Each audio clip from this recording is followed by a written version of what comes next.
नमस्कार, मैं हूं सचिन। जो कहेंगे सच कहेंगे। आज बात एक ऐसे सड़क हादसे की जिसने हर किसी को भावुक कर दिया।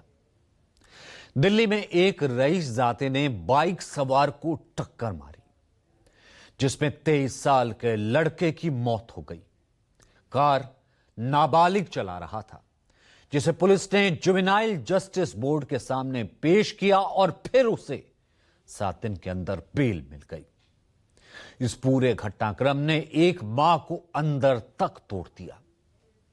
उसने बेटे के लिए इंसाफ की गुहार लगाई। यकीन मानिए, इकलौते बेटे को खोने के बाद इस मां की चीख कलेजा चीर देगी।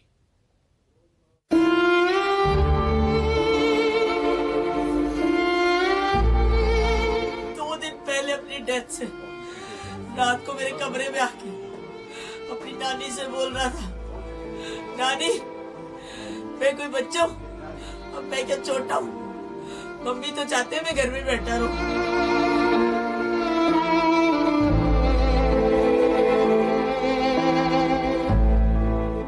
अब मैं बड़ा हो गया हूं, मैं काम नहीं करूं। मैंने अपनी माँ को सोने के सिंहासन में बिठाऊंगा। रानी, मम्मी ने मेरे लिए जो किया है ना, मैं अपनी मम्मी को सोने के सिंहासन में बिठाऊंगा।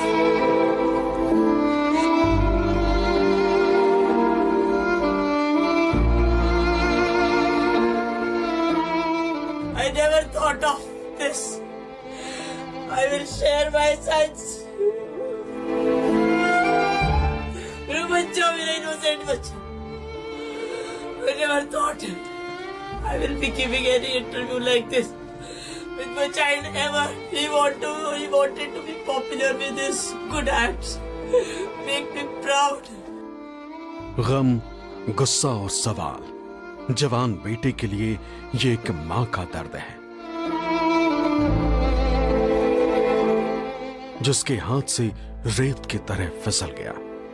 एक नाबालिग ही इसके बेटे की मौत की वजह बन गया। I will share my sights. मेरा बच्चा, मेरा इनोसेंट बच्चा। I never thought it. I will be giving any interview like this. अब हाथ जोड़कर इस मां ने इंसाफ की गुहार लगाई। जिनकी वजह से इसके बेटे की जान गई, उन्हें सख्त सजा दिलाने की मांग की। मैं अपनी मम्मी को सोने के सिंहासन पे बिठाऊंगा। 23 साल का साहिल धनेश्रा परिवार में इकलौता बेटा था, अपनी मां का सहारा था। पिता की मौत के बाद मां ने ही उसे पाला पोसा। मां की हर ख्वाहिश को पूरा करने का सपना भी बेटे ने देखा।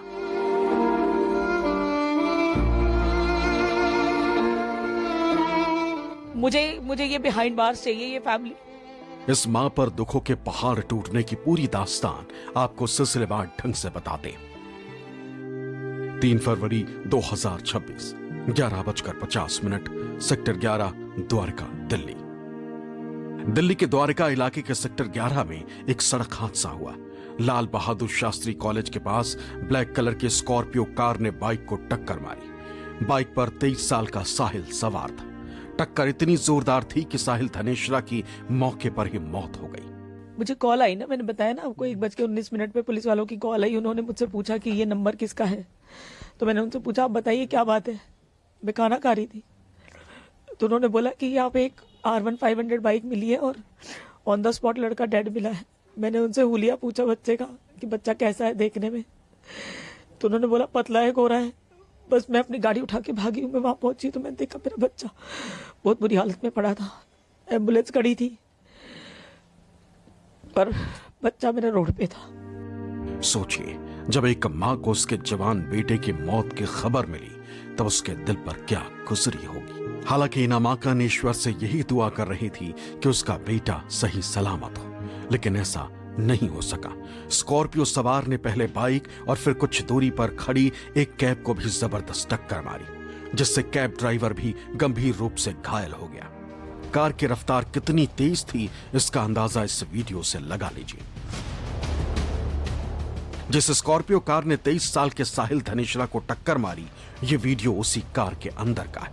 कार कम से कम 80 किलोमीटर प्रति घंटे की रफ्तार से दौड़ रही थी। इसके कुछ सेकंड बाद सामने से साहिल बाइक पर आता हुआ दिखाई दे रहा है। फिर ठीक 12 सेकंड के बाद वीडियो बंद हो जाता है, क्योंकि इसी समय कार बाइक को टक्कर मारती है।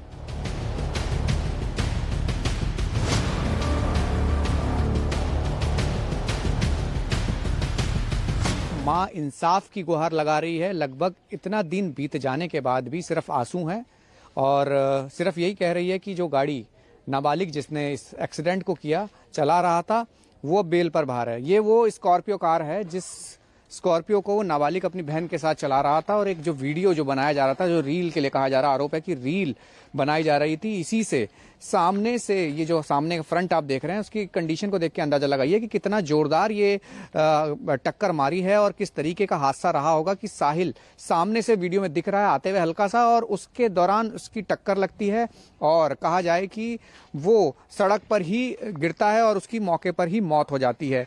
ये वो स्कॉर्पियो है जो काफी तेज रफ्तार में, जिसका आरोप है कि नाबालिग और उसकी बहन इस गाड़ी में थे, वो रील बना रहे थे, उस दौरान उन्होंने टक्कर मारी। और ये वो R15 बाइक है साहिल की जो 3 टुकड़ों में, यानी साहिल सड़क पे है और 3 टुकड़ों में ये पूरी तरीके से टूट के बिखर गई। 23 साल का साहिल पेशे से प्रॉपर्टी डीलिंग का काम करता था। उस पर घर की जिम्मेदारियां थी, क्योंकि जब साहिल 9वीं क्लास में पढ़ता था तभी उसके पिता की मौत हो गई। उसका सपना था कि मां को गर्व का अवसर देगा। बेटे की बातों को याद कर इस मां के आंसू फूट पड़ते हैं। वो सारी चीजें ना अपने फ्रेंड्स के साथ शेयर करता था, क्योंकि ये बराबर की एज के बहुत सारे बच्चे हैं यहाँ पे गली में। और एक फ्रेंड, उसका बेस्ट फ्रेंड आया भी है, स्कूल टाइम फ्रेंड यहाँ आया भी हुआ है। तो ये बच्चे ही आपस में प्लान करते थे कि हमें अपनी अपनी फैमिलीज के लिए क्या क्या करना है। तो मेरे लिए बहुत ज्यादा बोलता था कि मेरी मम्मी ने बहुत हार्ड वर्क किया मेरे लिए, मैं अपनी मम्मी को प्राउड फील कराऊं। उसकी ऐसी सोच थी मेरे लिए। बहुत ही सेंसिटिव चाइल्ड था। रोड पे कुत्ते बिल्ली मर जाते थे, उनको भी उठा के भागता था उनका इलाज कराने। मेरा बच्चा बहुत सेंसिटिव था, वेरी हेल्पफुल टू एवरीवन। वो एक बार को मुझे मना कर देगा काम के लिए, लेकिन उसको कोई काम बोल दे नेबरहुड में या कहीं भी कोई हेल्प के लिए बुला ले, किसी को मना नहीं करता था मेरा बच्चा। साहिल की मौत को सिर्फ एक हादसा मानकर भुलाया नहीं जा सकता, क्योंकि इस केस का दूसरा पहलू भी, वो पहलू जिसमें एक पिता की लापरवाही साहिल के लिए जानलेवा साबित हुई। दरअसल जिस स्कॉर्पियो ने साहिल की बाइक को टक्कर मारी, उसे एक नाबालिग चला रहा था, जिसकी उम्र महज 17 साल है।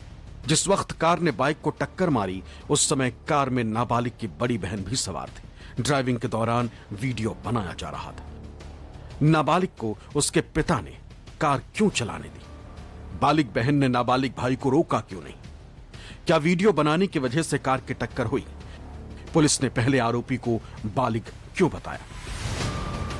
मुझे ये बिहाइंड बार्स चाहिए, ये फैमिली, मुझे ये बिहाइंड बार्स चाहिए, क्योंकि वो लड़की भी इक्वली इन्वॉल्व है। वो जुवेनाइल नहीं थी, वो बड़ी है उससे। वो श्योरली उसकी एज का प्रूफ निकाला जाए और चेक किया जाए। वो जुवेनाइल नहीं है, उसको भी पकड़ा जाए। She is equally culprit. दरअसल 3 फरवरी को पुलिस ने जो FIR दर्ज की, उसमें आरोपी को 19 साल का बताया गया था, यानी वो बालिग है। लेकिन बाद में अगले दिन पुलिस ने कहा कि जांच में आरोपी के नाबालिग होने का पता चला। दिल्ली नगर निगम के जारी किए गए बर्थ सर्टिफिकेट में आरोपी का जन्म साल 2009 दिया गया, यानी आरोपी 17 साल का ही, जिसे जुवेनाइल जस्टिस बोर्ड में पेश किया गया।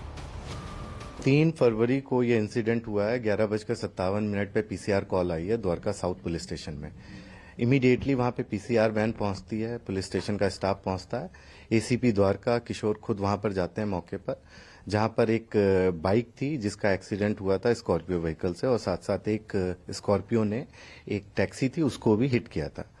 और इसमें जो स्कॉर्पियो था उसमें 2 लोग थे उस समय, एक लड़की थी जो सिस्टर थी और जो एक्यूज था। इनिशियल उसने अपनी एज 19 साल बताई। इमीडिएटली केस रजिस्टर करना होता है, FIR करनी होती है। बट इन्वेस्टिगेशन के दौरान जब फैमिली मेंबर्स को बुला के डॉक्यूमेंट्स मंगाए गए तो उसकी एज कम निकली है, 17 साल कुछ महीने निकली है। आरोपी के नाबालिग होने की बात तो ठीक, लेकिन पीड़ित परिवार का गुस्सा उस वक्त फूट पड़ा जब पता चला कि आरोपी नाबालिग को 10 फरवरी को जुवेनाइल जस्टिस बोर्ड से जमानत मिल गई। और वजह उसके 10वीं बोर्ड के एग्जाम बताए गए। पीड़ित साहिल की मां कहती है कि अगर आरोपी नाबालिग था तो उसे कार चलाने के लिए देने वाले उसके पिता के खिलाफ क्या कार्रवाई हुई, उसे क्यों नहीं गिरफ्तार किया गया?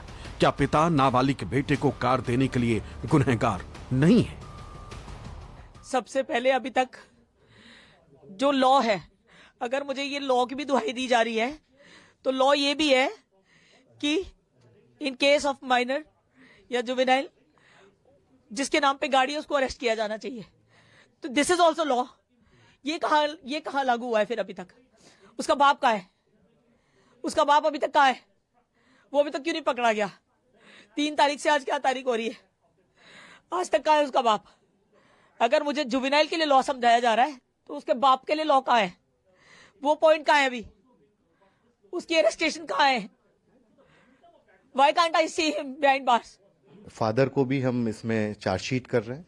एमवी एक्ट के तहत जो लाइबिलिटी फिक्स होती है उस पे हम चार्जशीट करेंगे और बाकी और फैक्ट्स पे इन्वेस्टिगेशन चल रहा है अभी। पुलिस कानून के मुताबिक कार्रवाई का भरोसा दे रही, लेकिन कार नाबालिग चला रहा था। कार की रफ्तार भी तेज थी, लेकिन ऐसा भी नहीं कि रफ्तार पहली बार तेज रखी गई, बल्कि पता चला है कि जिस स्कॉर्पियो कार से साहिल की बाइक को टक्कर मारी गई उसके पहले ही ओवर स्पीड के 13 चालान कटे हुए। यानी बार बार स्कॉर्पियो सवार ने ट्रैफिक के नियमों की धज्जियां उड़ाई। राहुल प्रकाश, दिल्ली न्यूज़ 24। तो दिल्ली में साहिल धनेश्रा की मौत ने कई सवाल खड़े किए हैं। साहिल की मां ने आरोप लगाया है कि कार सवार लड़का और उसकी बहन रील बना रहे थे, जिस वजह से हादसा हुआ। हालांकि दूसरी तरफ आरोपी के परिवार का कहना है कि साहिल ने स्कूल बस को ओवरटेक करने की कोशिश की, जिस वजह से हादसा हुआ। लेकिन 12 सेकंड का जो वीडियो सामने आया है उससे 2 बातें साफ होती हैं। पहली ये कि कार तेज रफ्तार थी और दूसरी कि आरोपी नाबालिग होते हुए कार चला रहा था, जबकि नाबालिगों को कार चलाने के लिए देना भी अपराध की श्रेणी में आता है। 12 सेकंड के इस वीडियो को लेकर दावा है कि नाबालिग तेज रफ्तार कार में रील बना रहे थे और इसी वजह से कार पहले बाइक और फिर कैब से टकराई, क्योंकि वीडियो की शुरुआत में दिखाई दे रहा है कि कार के अंदर से वीडियो बनाया जा रहा है और कार तेज रफ्तार में दौड़ रही है, जबकि सड़क के दोनों तरफ गाड़ियां खड़ी हैं। हालांकि रील बनाने को लेकर पुलिस जांच कर रही है। व्हीकल पे कई चालान हैं, वो इन्वेस्टिगेशन का पार्ट रहेगा और साथ ही साथ वीडियो एक जो अभी आया है इनिशियल, उसमें जो सिस्टर है वो एक वीडियो रिकॉर्ड कर रही है और साथ ही साथ और भी रील अगर कोई बनाई है तो उसको एग्जामिनेशन करना बाकी है, फोन्स का सभी का। एक तरफ पुलिस कह रही है कि वो इस केस में हर एंगल से जांच कर रही, किसी के साथ भी नाइंसाफी नहीं होने दी जाएगी। दूसरी तरफ साहिल की मां और साहिल के दोस्त इंसाफ की गुहार लगा रहे हैं। साहिल के दोस्तों ने एक सोशल मीडिया पेज बनाया है और साहिल के लिए मुहिम शुरू की है। हमेशा उसके ज़बान पे ये रहता था, मानस भाई कुछ बड़ा करना है, भाई कुछ बड़ा करना है, मिलके कुछ अच्छा करना है, अपनी मम्मी पापा को संभालना है। ठीक है, बहुत ही मोटिवेटेड बंदा था। अगर आप उसका कमरा भी देखोगे, हर जगह क्यूट से देखेंगे आपको। डिसिप्लिन बहुत था उसमें। इस घटना के बाद आप लोग अब क्या कर रहे हैं? क्योंकि मदर तो रो रही हैं, दर्द बया कर रही हैं, आप भी उनके घर पे हैं, तो आप लोग आगे का स्टेप क्या है? क्योंकि इंसाफ की बात हो रही है, क्या कुछ नहीं मिला ऐसा इंसाफ? अभी तो फिलहाल देखो हियरिंग्स चल रही हैं कोर्ट में। ठीक है, 4 दिन मम्मी की कोई हालत नहीं थी शुरू के, तो हमने मेजरली सारे रिचुअल संभाले घर के। उसके बाद हमने एक जस्टिस फॉर कबीर और साहिल करके पेज चला रखा है, कबीर हम उसको प्यार से बुला देते हैं। तो उस पर काफ़ी वायरल हो चुकी है अभी ये चीज़। हमारी तरफ से जितने एफर्ट्स थे मेरे हिसाब से वो बहुत एक्सट्रीम है अभी। बेटे साहिल की मौत के बाद उसकी मां ने जिस तरह से इंसाफ की गुहार लगाई है, उसने सोशल मीडिया पर भी अलग ही बहस छेड़ दी है। चर्चा इस बात पर शुरू हो गई है कि जब नाबालिग को वाहन चलाने के लिए देना कानूनी अपराध है, तो फिर क्यों नाबालिग के पिता ने ऐसी लापरवाही, जिस वजह से एक मां से उसका बेटा छीन लिया गया। कहीं ना कहीं पछतावा है कि यार नाबालिग बच्चा है, उसको गाड़ी देते हैं। इस तरह की घटनाएं पहले भी हुई हैं, क्या उनसे कभी सीखने नहीं थी कि यार बच्चा नाबालिग है, इसको गाड़ी ना दें? मुझे उस पेरेंट्स के लिए, उस बच्चे का डेथ के लिए मुझे दिल से बहुत दुख घटना मैं व्यक्त कर रहा हूँ। क्योंकि सिंगल मदर का पाला हुआ बच्चा है, 23 साल का, बाप नहीं है, माँ के लिए उसकी पाल रही थी उसे 23 साल से। जी, मैं बिल्कुल दुखद हूँ। मैं बहुत पूरे फैमिली के साथ मैं भी एक पेरेंट्स हूँ, वो भी एक माँ पेरेंट्स है। मैं उनकी दुख को समझ सकता हूँ। मेरी भी बच्चा जाएगा, मैं भी उतना दुखी होऊंगा, मगर इसके लिए मैं सदैव उनसे माफी मांगूंगा और पूरी लाइफ उनसे मैं माफी। नियमों के मुताबिक जब भी कोई नाबालिग गाड़ी चलाता हुआ पाया जाता है या फिर कोई एक्सीडेंट करता है तो ऐसे मामले में मोटर व्हीकल एक्ट के तहत मामला दर्ज किया जाता है। मोटर व्हीकल एक्ट की धारा 199A में कहा गया है कि अगर कोई नाबालिग सड़क पर कार या बाइक चलाते हुए एक्सीडेंट करता है तो इसकी जिम्मेदारी उसके अभिभावकों की होती है। ऐसे में गाड़ी के मालिक या पिता के खिलाफ मामला दर्ज होता है और फिर गिरफ्तारी भी हो सकती है। मोटर व्हीकल एक्ट के तहत दोषी पाए जाने पर गाड़ी की चाबी देने वाले परिजनों को 3 साल तक की जेल हो सकती है। साथ ही इसमें 25,000 रुपए का जुर्माना भी लगाया जाता है।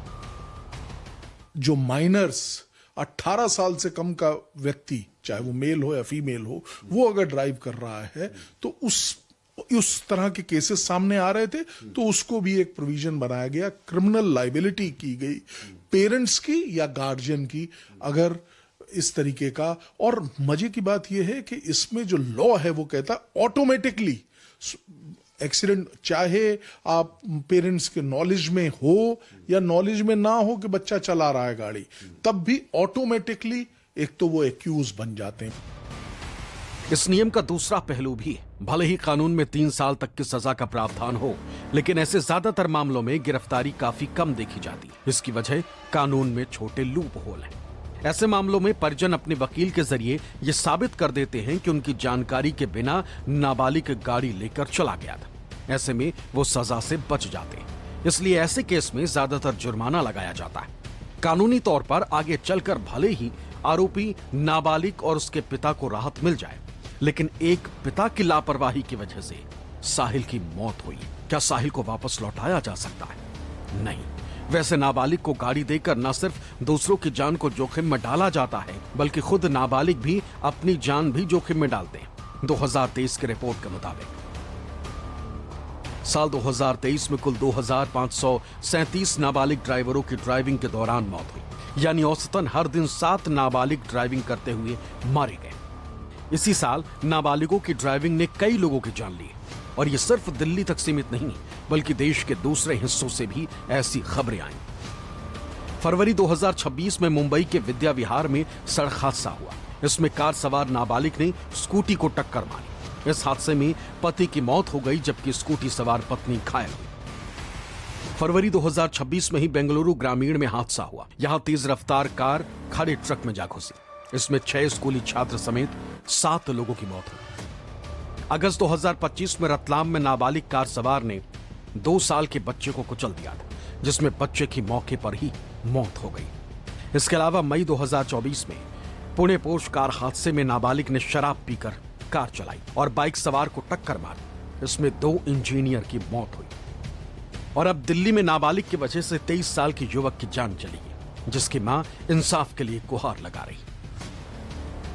मैं इना साहिल दिनेश रा की मदर, सिंगल पेरेंट, मैंने अपने बच्चे को 23 साल से एज ए सिंगल मदर पाला है और एक रईसजादे की स्कॉर्पियो जो कि स्पीड की रील और स्टंट मारने के लिए अपने घर से गाड़ी लेके निकले थे अनलाइसेंस्ड। उस लड़के को गाड़ी चलानी भी नहीं आती। He was unlicensed driver.